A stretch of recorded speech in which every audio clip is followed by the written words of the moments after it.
మళ్ళీ పశువులు చేయొచ్చు నారాజు గారిని, మళ్ళీ పశువులు చేయొచ్చు నారాజు గారిని, మళ్ళీ పశువులు చేయొచ్చు నారాజు గారిని, మళ్ళీ పశువులు చేయొచ్చు నారాజు గారిని, మళ్ళీ పశువులు చేయొచ్చు నారాజు గారిని. We want justice. We want justice. We want justice. We want justice. We want justice. We want justice. We want justice. We want justice. Sev Nagaraj garu. Sev Nagaraj garu.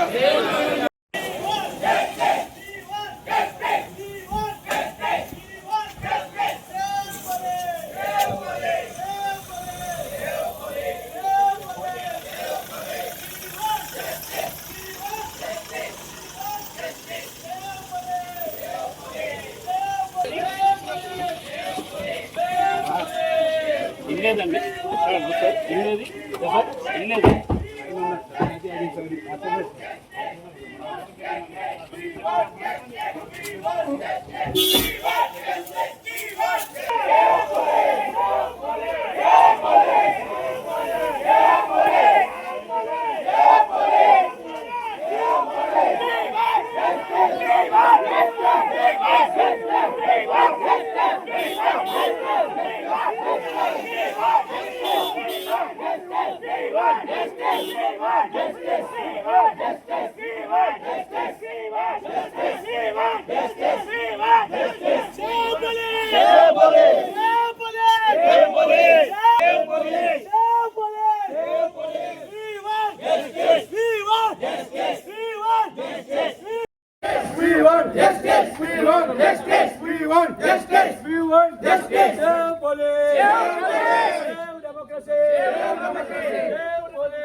నిజమేగా మరి ఒకటి కాదు రెండు కాదు విజయవాడలో మరొక లాకప్ డెత్ లాంటి చూసాం కదా మనం కిరణ్ కుమార్ కదా పేరు భోగిన కిరణ్ కుమార్ కాంతి కుమార్ ఆత్మహత్య చేసుకున్నాడు దాని మీద కూడా రిపోర్ట్ ఇచ్చారు కేసు కట్టారు ఇప్పుడు మర్డర్ కేసు కట్టొద్దు అతను సాక్ష్యాధారాలు వచ్చిన తర్వాత దాన్ని కర్మం చేయమని దళిత సంఘాలన్నీ కూడా డిమాండ్ చేస్తున్నాయి ఈ రెండు కేసులు కృష్ణలంకలోనే అదే పోలీస్ స్టేషన్లో జరిగినాయి అదే పోలీస్ స్టేషన్లో రక్షించాల్సింది పోయి భక్షిస్తున్నారు ఏమిటిది ఎంత దుర్మార్గమయ్యా కంచే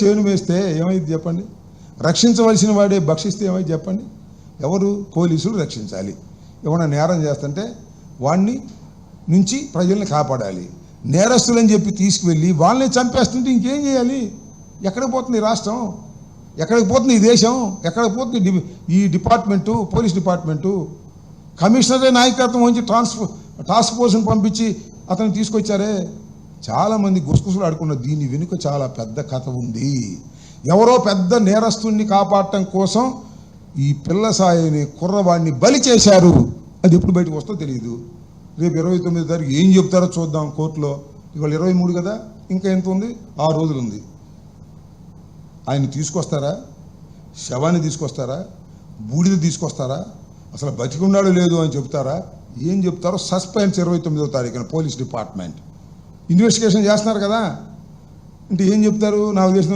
ఇంకా ఇన్వెస్టిగేషన్ చేస్తున్నాం ఇంకా ఆచూకి తెలియదని చెప్తారా షేమ్ చూద్దాం రేపు 29వ తారీఖున ఏవి సమాధానం న్యాయస్థానం ముందు కోర్టు వారు చెప్తారు సీసీ ఫుటేజీలు కూడా మాయం చేశాడు అంతకన్నా నేరస్తులు ఎవరు ఉంటాయండి పిల్ల సాయి కన్నా పెద్ద నేరస్తులు పోలీసు వాళ్ళు ఇక్కడ పిల్ల సాయి కన్నా పెద్ద నేరస్తులు పోలీసులు ఎంత నేరస్తులు చంపటం శవాన్ని మసి చేయటం ఆ మసిని కూడా దాచేయటం సీసీ ఫుటేజ్ తొలగించటం ఇంతకన్నా నేరం ఏం కావాలి ఈ సమాజంలో? పిల్లసాయి చేసింది ఏంటి పాప? 2 కేసులు 3 కేసులు ఉన్నాయి అతన్ని, అంతే కదా. పోలీసులు చేసిన కేసులు ఎన్ని?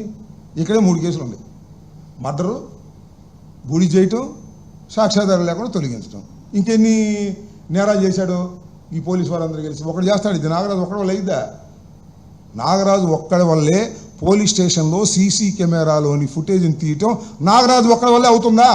చెప్పండి నాకు.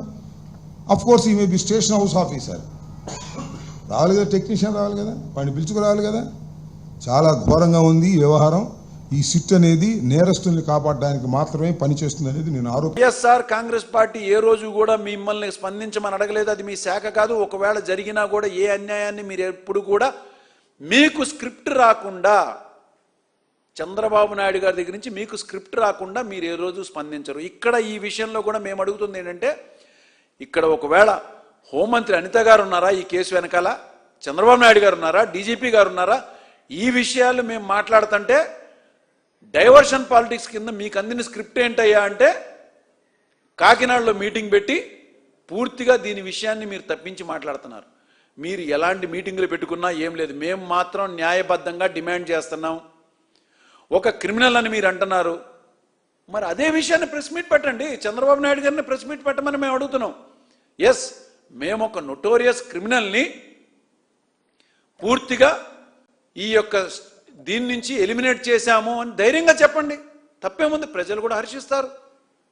ఒక మంచి పని చేశారు ముఖ్యమంత్రి అని చెప్పని హర్షిస్తారు. హోంమంత్రి గారు మాట్లాడమనండి. మీరు ఎందుకు మొహం చాటేస్తున్నారు?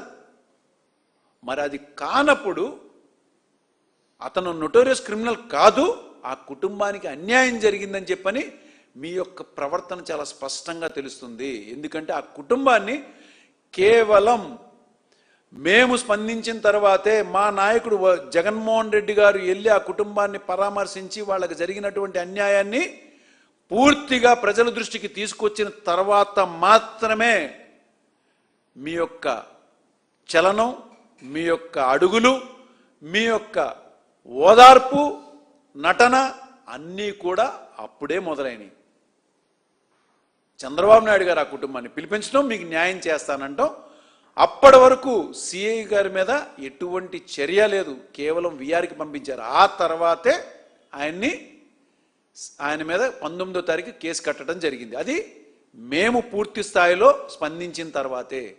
మేమెక్కడ కులం పరంగా స్పందించలేదు.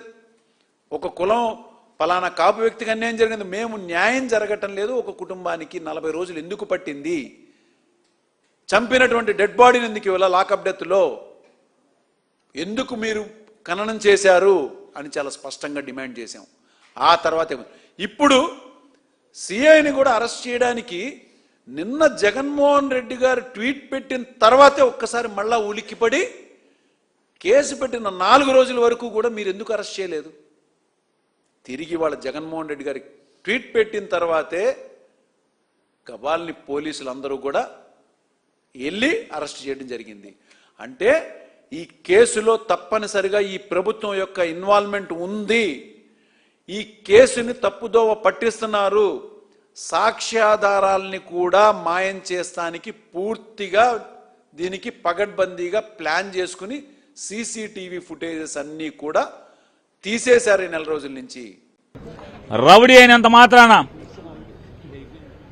కొట్టి చంపేసి బూడిద చేసేయమని మీకు ఎవడిచ్చాడు హక్కు? ఏ రాజ్యాంగం ఇచ్చింది మీకు? ఏ చట్టం చెప్తుంది మీకు? పోలీసోడైనా చంపితే నేరం అవదా అని అడుగుతున్నాను. పవన్ కళ్యాణ్ గారు సిగ్గుపడకుండా మీరు ఒకటి చెప్పండి. మరి చంద్రబాబు నాయుడు గారు ఆ రౌడీ తల్లిని ఎందుకని కుటుంబాన్ని మొత్తాన్ని వాటేసుకున్నాడు? సిఐ మీద కనీసం శవం కనపడకుండా, శవం అనేది కనపడకుండా చట్టానికి విరుద్ధంగా 302 సెక్షన్ కింద హత్యా నేరం కింద ఎఫ్ఐఆర్ ఎట్ట కట్టారు? రేపు కేసు నిలుస్తుందా?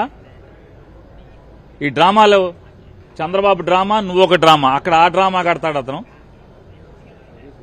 కేసులు ఉన్నటువంటి కాపు కుటుంబాన్ని ఏమో వాటేసుకుంటాడు. ఇక్కడేమో మీరు రౌడీల్ని ప్రోత్సహిస్తారా అని ఇక్కడ మీరు మాట్లాడతారు. కాబట్టి ఈ దాగుడు మూతలు, ఈ మాటలు కాపులకి, కేవలం కాపులకి మాత్రమే కాదు, ఈ రాష్ట్ర ప్రజలందరికీ కూడా చంద్రబాబు నాయుడు గారి లేదా పవన్ కళ్యాణ్ గారి తప్పుడు రాజకీయాలు, తప్పుడు నడత, వాళ్ళ అవసరాల మారి రాజకీయాలన్నీ కూడా పసిగట్టారు. ఊరికే నన్ను రెచ్చగొట్టి మీరేదో మాట్లాడించుకోవటం తప్పితే ఎందుకంటారు? ఇప్పుడు మేము రెడ్డి కాపులు, పవన్ కళ్యాణ్ నాయుడు కమ్మ కాపు అవుతాడా ఏంటండి? కాపు కాపే అవుతాడు. పవన్ కళ్యాణ్ కమ్మ కాపును, మేమేమో రెడ్డి కాపులు అవుతామండి. ఎందుకు అవుతాం? కాపు కాపే అవుతాం. నేను 1.5 సంవత్సరంలో రిటైర్ అయిపోతాను అని చెప్పి రిటైర్ అయిపోయినా కూడా సప్త సముద్రాల అవతల ఉన్నా కూడా మొత్తం అందరినీ కూడా పిలిపిస్తామని చెప్పి కూడా ఈ సందర్భంగా చెప్తా ఉన్నా. చట్టం ముందు నిలబడేట్టుగా చేస్తాం, బట్టలు ఊడదీస్తాం, న్యాయం జరిగేట్టుగా చేస్తాం అని ప్రతి ఒక్కరికి కూడా తెలియజేస్తా ఉన్నాం. ఈ మాదిరిగా అన్యాయం చేయడం మొదలు పెడితే మాత్రం ఖచ్చితంగా ప్రజలు, దేవుడు ఇద్దరు కూడా వీళ్ళను శిక్షించే కార్యక్రమం ఖచ్చితంగా జరుగుతుందని చెప్పి సందర్భంగా మరొక్కసారి వీళ్ళందరికీ కూడా చెప్తా ఉన్నాం. అన్యాయంలో భాగస్వాములు కావద్దండి. మీ టోపీ మీద ఉన్న సింహాలను గౌరవించండి, వాటికి సెల్యూట్ కొట్టండి, మీ వ్యక్తిత్వాన్ని కాపాడుకోండి అని చెప్పి ఈ ప్రతి అధికారికి కూడా ఈ సందర్భంగా తెలియజేస్తాం. ప్రతి కేసు ఇల్లీగల్ కేసే. ప్రతి కేసులోనూ కూడా వీళ్ళే బెదిరిస్తూ ఉన్నారు, అవతలోడు బెదిరిస్తూ ఉన్నాడు అని చెప్పి వీళ్ళే కేసులు పెడతా ఉన్నారు. అసలు బెదిరించేది ఎవరిని బెదిరిస్తూ ఉన్నారు? ప్రతి విషయంలోనూ వీళ్ళే. పారిశ్రామికవేత్తలను వదలడం లేదు, రాజకీయ నాయకులను వదిలిపెట్టడం లేదు. ప్రతి ఒక్కరిని కూడా వీళ్ళే బెదిరిస్తూ ఉన్నారు. అవతలోడు బెదిరించినాడని చెప్పి మళ్ళీ ఎదురు కేసులు పెడతా ఉన్నారు. ఇవన్నీ ఊరికే పోవు, ఇవన్నీ కూడా మళ్ళీ వీళ్ళకి చుట్టుకుంటాయి. చుట్టుకున్నప్పుడు వీళ్ళ పరిస్థితి అతి దారుణంగా తయారవుతుందని మాత్రం ఖచ్చితంగా చెప్తా ఉన్నారు.